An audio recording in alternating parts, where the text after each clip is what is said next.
Hello everyone and welcome back to the second part of the Dialog-System tutorial. At the end of part 1, we switched the camera view to the NPC's camera. The first thing we want to do now is hide the rotating button during the dialogue.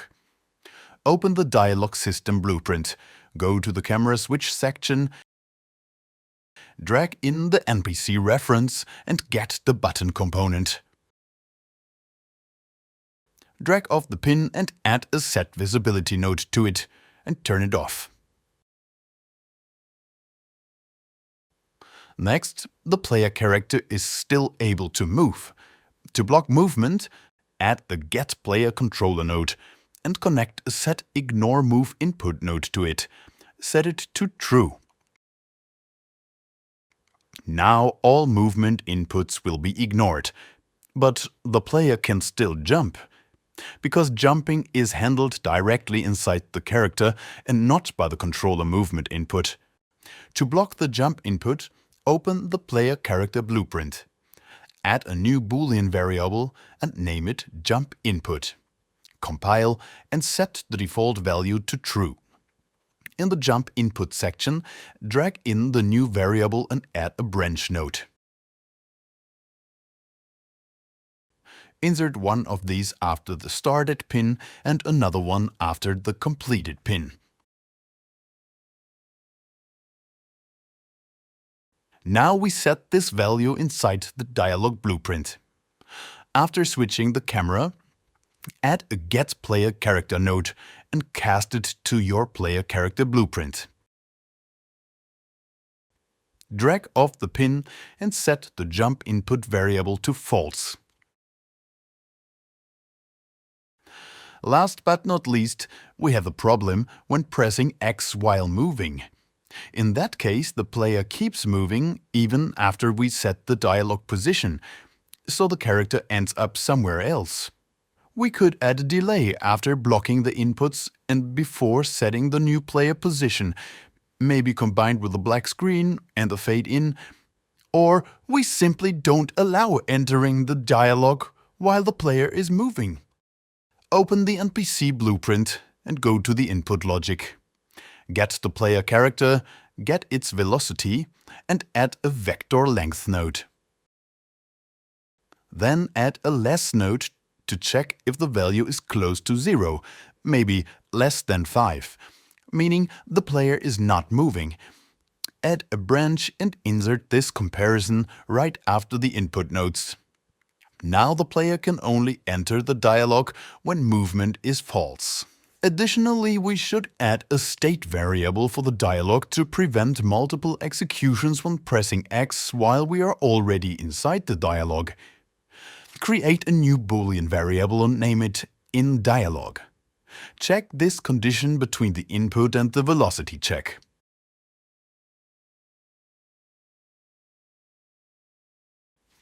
Only if the value is false, we will enter the dialog system.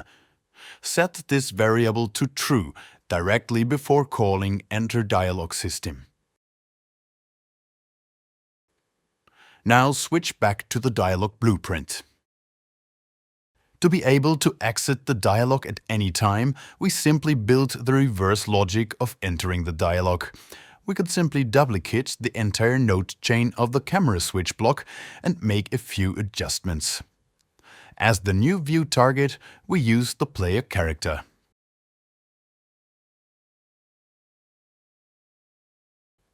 Add a small blend time to get a smooth transition back to the gameplay view. Set the visibility of the button back to visible, disable Ignore Move input and set the jump inputs back to true. Then get the NPC reference and set the inDialog variable back to false. To prevent the camera blend from ending at a strange or unwanted angle, because the follow camera can still rotate when moving the mouse, we specify the rotation of the player's follow camera before blending back. Get the player controller and add a Set Control Rotation node. Split the new rotation pin and set the values to 0, -20 and -120. then connect it right before the blend node. Later, we will call this event to exit the dialog when the player decides to leave.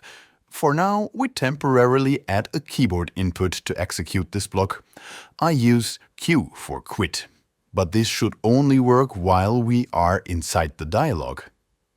We can easily check this by adding an isMoveInputIgnored node from the player controller.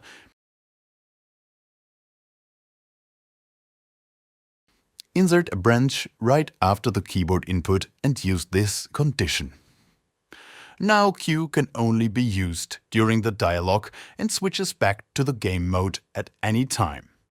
And you may notice, at the end of the camera blend, there is a visible hard cut. Unreal blends position and rotation correctly, but different camera models can still cause a visible cut because the framing does not match. Since the default follow camera has no aspect ratio settings, we simply replace it with a cine camera. Open the player character blueprint, delete the old follow camera and add a cine camera instead. Set the film back to 16:9 DSLR and disable the focus method. Then adjust the target arm length of the camera boom to around 800. The cine camera uses a physical filmback model, so it needs to be placed farther away to achieve a similar framing as the original follow camera. Before creating the dialog itself, we need to set up a second camera inside the NPC blueprint. The camera that literally shows the player while talking. We call this the reverse shot. In the NPC blueprint, select the root component and add a second cine camera actor. Name it Player Cam and set the film back to 16:9 DSLR. Bring in the player character again to adjust the player cam to a nice reverse shot position. Just use the position and rotation of the dummy cube as the reference. Then select the player cam component in the outliner to get a camera preview. Move and rotate the camera inside the NPC blueprint viewport until you get a good over-the-shoulder shot. Set the focus method to manual and adjust the focus distance until the player's face is sharp. It's basically the same workflow we used for the NPC camera in the first part of this tutorial. However, when we set a new view target to the NPC blueprint inside the dialog blueprint, Unreal will always use the first active camera component. So before switching the view target, we need to activate the camera we want to use and deactivate the other one. Drag in the NPC reference. From it, get both the NPC cam and the player cam components. Then add a set active node for each of them.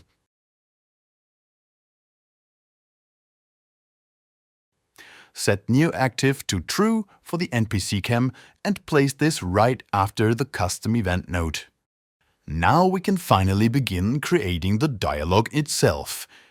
For the visual part, we will create a widget that provides the graphical elements as well as the questions and answers used in the dialog. Right-click in the content browser, go to User Interface and choose Widget Blueprint.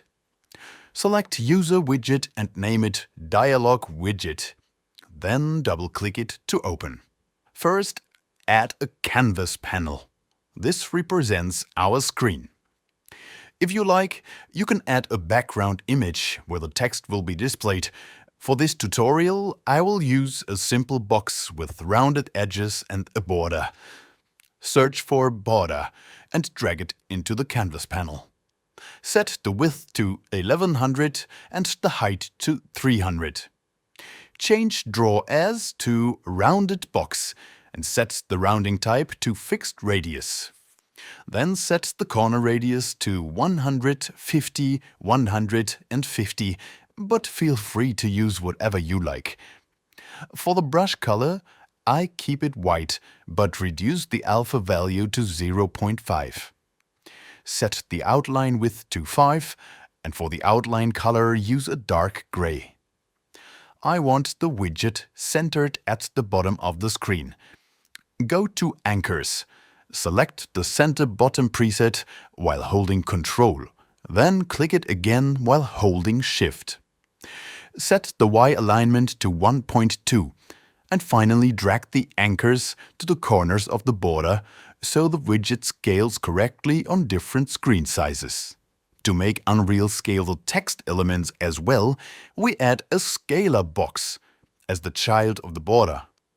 Set the padding to 20 on each side and make sure stretch is set to scale to fit. Next, add a vertical box as a child of the scalar box, followed by 4 text components.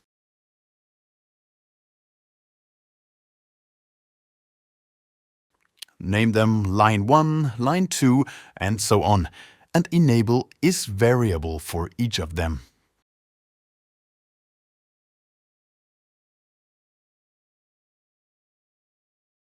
Set the horizontal alignment to center, insert some dummy text, and choose a color you like for the unselected lines. Then compile and save. To bring this widget onto the screen, open the Dialog blueprint and create a new custom event called Open Widget. Add a Create Widget node and set the class to our Dialog widget. For the owning player, use the player controller. Instead of using Add to Viewport, we use Add to Player Screen because we are using our own cine camera with a 16:9 aspect ratio. Otherwise, the widget would scale to the entire viewport instead of only the camera view. Create another custom event called Closed Widget. Drag from the return value of the Create Widget node and add a Remove from Parent node. Call Open Widget at the end of the camera switch block and Close Widget at the end of the Exit dialog block.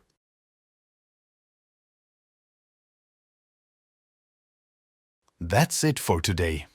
In the next part, we'll add the functionality to select the text lines, add character animations, and more. See you in part 3. Cheers!